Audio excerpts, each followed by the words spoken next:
কি তোমার? ওয়েলকাম। নাম কি? এই যে তোমাদেরকে কালকে বলে গেছি না স্কুল পরিষ্কার করবো, আজকে করে গেছি। এবং 3টা যে ফ্যান, ওই 3টা ফ্যানও দিয়ে যাবো। এবং তোমাদের স্কুল যে আমরা কষ্ট করে পরিষ্কার করলাম, তোমাদের দায়িত্ব নাই? কি দায়িত্ব? তোমরা যেন ময়লা, আইসক্রিম, তারপর ঝালমুড়ি, চিপস এইখানে ওখানে ফেলবা না। আমি ডাস্টবিনও দিয়ে যাবো, ডাস্টবিন দিয়ে ডাস্টবিনে ফেলবা। এবং এই যে একটা আগাছা জন্মালে ওটা টান দিয়ে উঠে ফেলবা, তাহলে আর জন্মাবে না। যেহেতু তোমাদের স্কুল, তোমরা স্কুলে থাকো, খেলাধুলা করতে হবে। আমি পরিষ্কার করে দিলাম, পুরোপুরি পরিষ্কারে। এরপরে গোছানোর দায়িত্ব কাদের? তোমাদের দায়িত্ব না? এরপরে কোনো ময়লা যদি মাঠে এখানে সেখানে পড়ে থাকে, ওইটা উঠে ডাস্টবিনে ফেলবা। বিদেশে দেখো অনেক সুন্দর পরিষ্কার।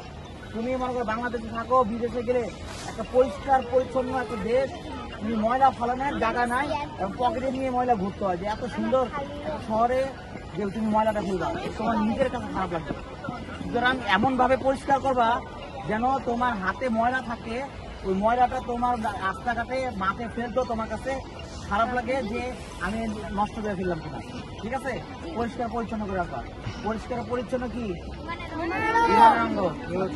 পরিষ্কার পরিচ্ছন্ন ইমানের অঙ্গ। ঠিক আছে? ছুটি দেখো, তোমরা ওই কিছু পরিষ্কার করো ময়লাগুলি।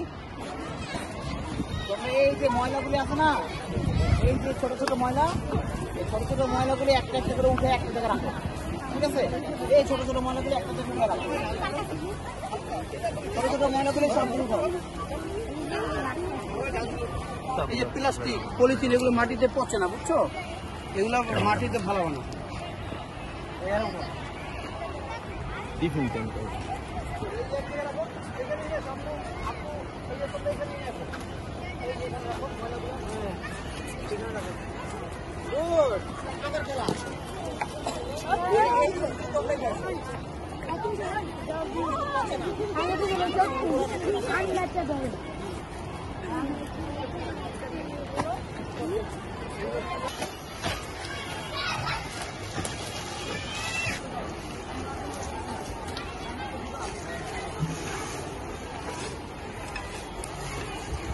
डायरेक्ट गाड़ी दिए तो हाँ